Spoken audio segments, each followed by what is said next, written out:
And hello again, everyone, and welcome to Art Fennell Reports. I'm Art Fennell. In 1963, a group of prominent African-American business leaders from all walks of life gathered in New York City on a mission. It was a who's who of dignitaries, ranging from baseball great Jackie Robinson to David Dinkins, the former mayor of New York, to Andrew Hatcher, the associate press secretary, to President John F. Kennedy. This group explored ways of improving conditions in their community. The idea that they came up with was a good one: to create an organization designed to improve the quality of life for African Americans and people of color. Well, 50 years later, that dream is a reality. They are 100 strong. 100 Black Men of America Incorporated has been fostering and mentoring America's black youth and leading the way in our communities ever since. Take a look at the clip. Nearly 5 decades, our impact has changed negative news headlines into positive examples of our commitment to community. Once the 100 Black Men had entered into my life, showing me love and care, and I developed a new outlook on life. The warm, home-like feeling that the 100 Black Men gives me, they have also helped me in areas of my life which wouldn't have been improved in an ordinary classroom. You planted the seed, the words to which I took heed, filling this hungry mind's need, and while we share not the same last name, you were a father indeed. While most organizations document success based on the number of supporters and dollars raised, the 100's work is documented directly out of the mouths of our mentees.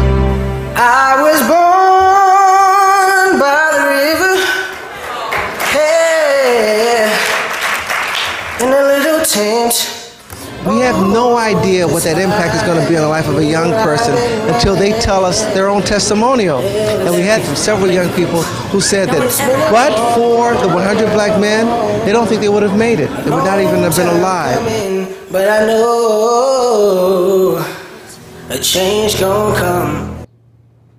Just a clip from the work that they do. Joining me in observance of Black History Month and to tell us more about 100 Black Men are 3 members of the Philadelphia chapter. They are Weller Thomas, publisher of Pathfinders Travel Magazine. Weller has more than 25 years of business experience, including management, marketing, sales, and publishing. Also here, Dr. Moses Williams, an innovative educator and distinguished administrator, the executive director of the nonprofit Distance Learning Center. And Fred Whiten is here, the president of the Philadelphia chapter of 100 Black Men and chair of the mentoring committee, as well as serves on the Pennsylvania Crime Commission and Delinquency Subcommittee. Gentlemen, thank you for being on the program. Let me just begin with a simple courtesy, and that is to say thank you for the work that you're doing to help America's youth, because it's important work. And we want to talk about the mission and the goals of 100 Black Men and what you've been able to do, what you're still doing, and all of that. But let's begin at the beginning. We just talked a little bit about the history and how the organization was founded all those years ago. Some might say, man, 50 years ago, that's a long time. Is it still pertinent today? Maybe even more so? Can you start me off? Well, actually, it is very pertinent today. It's really easy to describe because of the state of our city and the state of our country. So we feel that it's very important that we commit ourselves to helping these young people recognize their talents and putting them in places where they just dream about. Sure, sure. And so you've rallied the forces, men who've come together. And again, this is the Philadelphia chapter. There are chapters all over the country. How far and wide is the organization of 100 Black Men? Well, I'm still consider myself a newbie, but we're across the country and even have chapters in Ghana, London, Dominican Republic, and we're still growing. So we're really an international organization. Yeah. Moses, you know, we talk a lot about the education components for what has to go in this, but some would say the basic education that has to happen here is providing strong examples to help these youth, because there are issues out there in the community that we all know about, and we know these issues well. There are issues of crime. There are issues of a lack of mentees. There are too many fatherless homes. in our communities. And so the work that is taking place tries to address all of those things, does it not? Absolutely. The 100 Black Men is determined to change the community into a positive situation where young people are mentored and told about what they can do and be in the future. As a result, we have a number of programs that try to address what the president in the future needs to be. And let's talk about those programs. And I know that there are some core points that the 100 Black Men strive to. Tell me about those. Well, actually, under the umbrella of 100 Black Men here in Philly and around the country, there are 4 pillars. One is called education, another is health and wellness, another one, of course, is mentoring, and the last one is economic development. Which is a big one. Well, that's a big one. Sure. Right, right. Sure. And the reason why economic development is so important is because we want to be able to show young people how to operate on their own, how to start their own businesses, how to be successful in the marketplace, and not depend on other resources to make them successful. Okay, now that sounds great. Let me just try to point something out here, and you guys, I'm sure, deal with this all the time. I want you to straighten me out on it. Those are lofty goals and ideals, but for a young person who in today's society may be more focused on, you know, their texting on their iPhone and the latest new video games out there and all of these types of things. Is that a tough sell to try to grab one of them by the hand and say, I want to talk to you about economic development? How do you handle that? You certainly try to reach out and say, you have a future, and you need to start as a young man or woman preparing for that future. And part of that preparation is education and training. Get ready to do what needs to be done so that you will have a job in the 21st century. STEM, science, technology, engineering, and math are the highest paying jobs now and will be throughout the 21st century. So you need to try to prepare to obtain one of those jobs. And let me just stay with you for a minute. Again, that makes perfect sense to me and to probably a lot of older people. But is it tough sometimes trying to get the young people to grab onto that? Well, let me just interject something, Arthur. We have a motto that they will be what they see.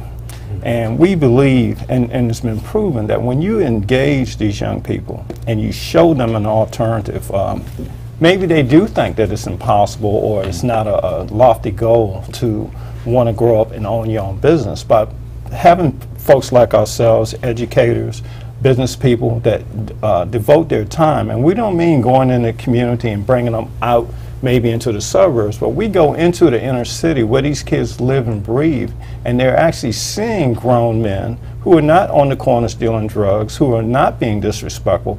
You know, we teach them etiquette. We teach them how to look someone in the eye, shake their hand, and, you know, give the right signals that they will be able to have respect for themselves and respect for others. So it may sound very basic, but that's where where the rubber meets the road. Sure. You wanted to add something? I think that in any relationship, and all of us know this, that in any relationship, trust is a key.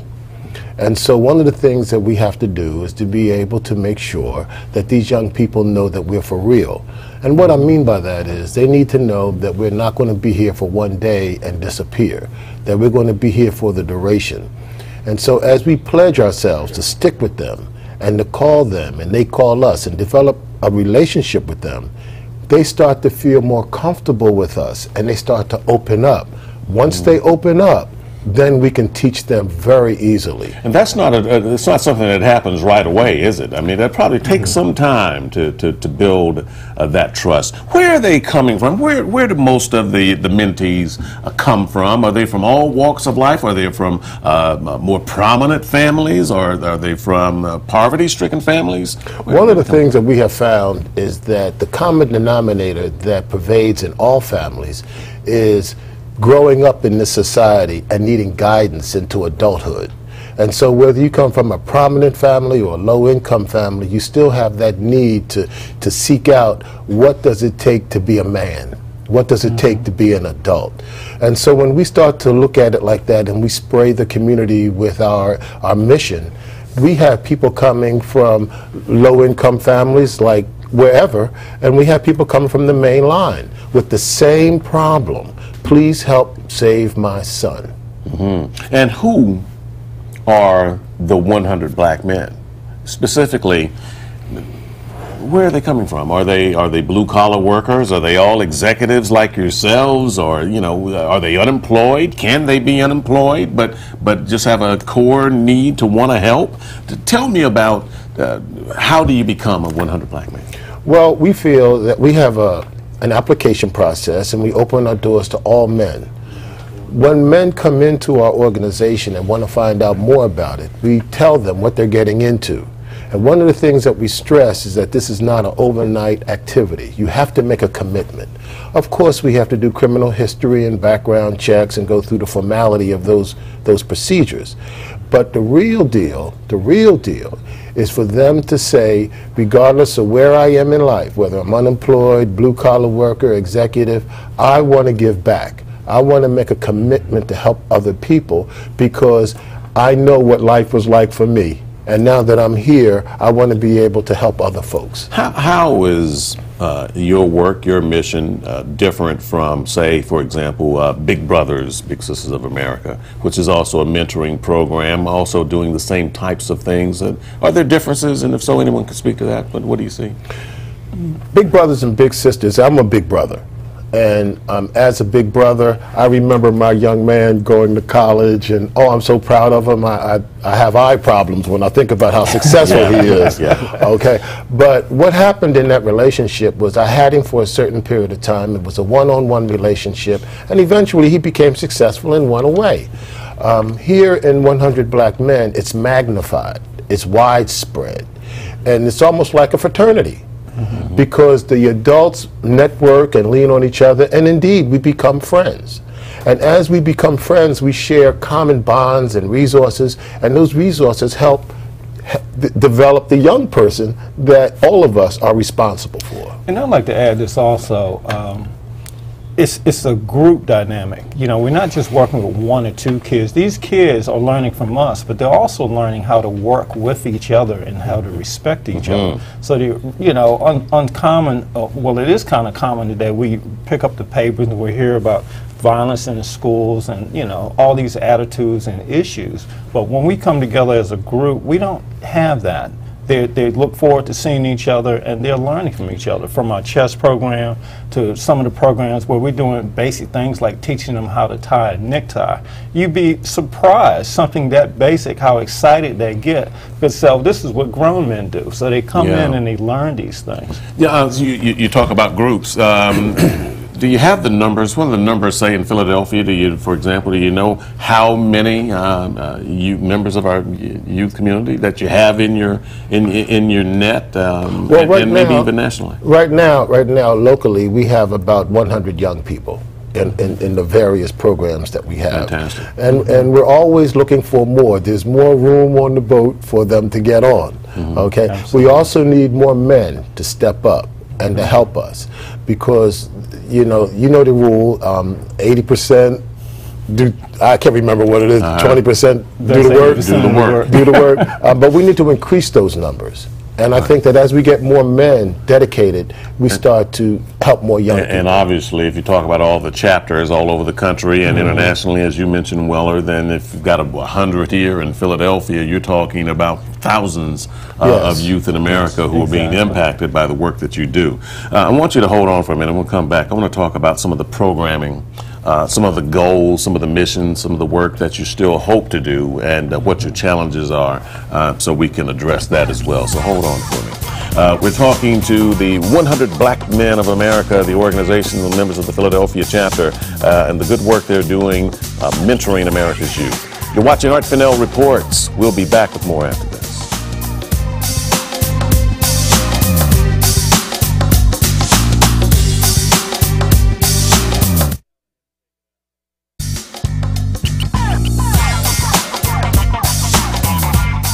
Welcome back to Art Fennell Reports. I'm Art Fennell. We're talking with the members of the 100 Black Men organization, a national and international organization doing great work around our country. And we have members here from the Philadelphia chapter. Weller Thomas is here, publisher of Pathfinder's Travel Magazine, more than 25 years business experience, management, marketing, sales, and publishing. Dr. Moses Williams is here, an innovative educator and distinguished administrator, executive director of the nonprofit Distance Learning Center. And finally, Fred Whiten is here, president of the Philadelphia chapter and the chair of the mentoring committee, as well as serving on the Pennsylvania Crime Commission and Delinquency Subcommittee. Gentlemen, thanks again. I know that you're all doing so many things all around the country, and specifically here at home. A lot of people who may be thinking, I'd like to become a part of this, but I just don't have the time. How do you address that? How do you lure more men into your ranks? Actually, the people that say they don't have time are the people that we're looking for. Okay? Because I tell you, Art, if you're real busy and you join our organization, I know I can depend on you to get a task done because you have so many other things on your plate. Right. So we want busy people to come in and be with us. Yeah. Because all of us are very busy. Yeah. Right. I want to talk about some of the programs that you're doing. I know you have a great many, but just talk to me a little bit about some of the programs that you're involved in that you're seeing make a real difference in our youth. You had mentioned earlier STEM, science and technology, and engineering and math. Engineering and math, yeah. At the national level, under the umbrella of the 100 Black Men, we have a program called the STEM Prep Project, and it is designed to find young people in different cities in the country who are interested in a career in science, technology, engineering, and math. We look for them in 7th grade. We assemble 40 to 50 of these young people, bring them to Dallas, Texas, and start them in the STEM pipeline. They spend 6 weeks at Southern Methodist University in Dallas in 7th grade summer. They return to Dallas in 8th grade summer for another 6 weeks, and then in 9th and 10th grade they're here in Philadelphia. They live at the University of Pennsylvania and they work at the 4 medical schools here in Philadelphia. 11th grade we send them to Maryland to the National Institutes of Health, and in 12th grade they're out to Seattle. Right, just what you said earlier, that right there is a commitment from 7th grade through 12th grade. Through the senior year of college. Through the senior year of college. Every summer, 10-year program at the national level, and the largest contingent of participants are from Philadelphia. How about that? Yes. Which speaks to the work you guys are doing. Right. What other programs? What else do you do? Well, we also have what we call Indoor Economic Development Area. We have a Minority Entrepreneur Apprenticeship Program. And that's a fancy way for us to say we want to help you start your own business in real estate.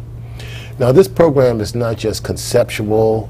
We want you to be on the job. And so one of our members is a developer. And what we've decided to do is we've decided to take these young people from the classroom to the work site. So if you travel up and down Broad Street, you'll see that the buildings between Clearfield and Allegheny on the east side of Broad Street are being torn down because they're making way for new modular dormitories that'll be built. Right behind Broad Street is Park Avenue, and there's a variety of vacant houses. We want to buy those houses, turn them into greenhouses to make them economically sound, and we want to lottery those houses off to the community. We also have a project in South Philadelphia around Broad and Fitzwater, where we're going to be building houses at Broad and Fitzwater. These young people will come out of the classroom while they learn the theory and actually go on site to see what happens on site. Now, Art, we're not talking about nailing sheetrock and hauling trash. We're talking about reading blueprints, and we're talking about developing business plans. Those things are real for these young people. And again, what kind of age range are we talking about for, say, for example, a program like that? For this particular program, we focus on the high school students. Sure. We'd like for them to be in the 9th grade, obviously, so we could have them for a longer period of time. But if you're in the 10th grade or the 11th grade, we'd like for you to come in also. The program meets twice a month on Saturdays, and we feed you breakfast. That's kind of important too. Sure, we'll feed them. Yeah, we have to feed them breakfast. Important in the mentoring process. Yeah. What have you seen These programs are out there. They sound fantastic. The organization has been out there for a long time. We know what you're doing. But what have you seen in terms of success and making a difference? Do you have a great long list of students who've come up under the tutelage and are now shining examples in our community? What have you seen, to any of you? Well, I'll just speak to what I've seen in the short time that I've been involved, which has really been 1 year. I'm seeing a difference in the attitudes. Young boys, when you walk in a room, who may not even be able to look you in the eye or wouldn't really understand that it's okay, you're safe here, but to be able to exchange, give you that handshake, and now to articulate their name, to say, hello, Mr. Thomas, hello, Mr. Whiteman, or Mr. Williams, and then be able to take them, and now we have these kids in a chess program where we meet every other Saturday. As Fred said, we feed them, but we teach them about nutrition. When you're in school, you don't want to stop at the corner store on your way to school with sodas and Twinkies on the way. So we teach them about what to put in your body to prepare yourself for the day. But what we're seeing through the chess program, just as an example, kids are learning to think, because they have to slow down and study that board, not only for one move, but the 3 and 4 moves down the line. Sure. So we're seeing better report cards. We're seeing kids now that can compose themselves. All of this stuff that's going on in schools about kids with attention deficit disorder. We're not seeing that. What we're seeing is a change. And I believe as we continue to engage with these kids, we can elevate them into additional programs like you're talking about with the MEET program. And I'm most excited about the STEM program because these kids, they are bright. They just need to be nurtured. We've got diamonds in our community. What about the home structure and what you see locally here in Philadelphia? Are there a lot of fathers in the homes of these kids? Well, Art, I got to tell you, it's a mixture. But I have to tell you, far and wide, many of the boys sadly come from homes where the father is absent. Mm-hmm. And so these guys are looking for father figures. And we have studied this, and we have found that much of the education that young people have comes from nonverbal communication.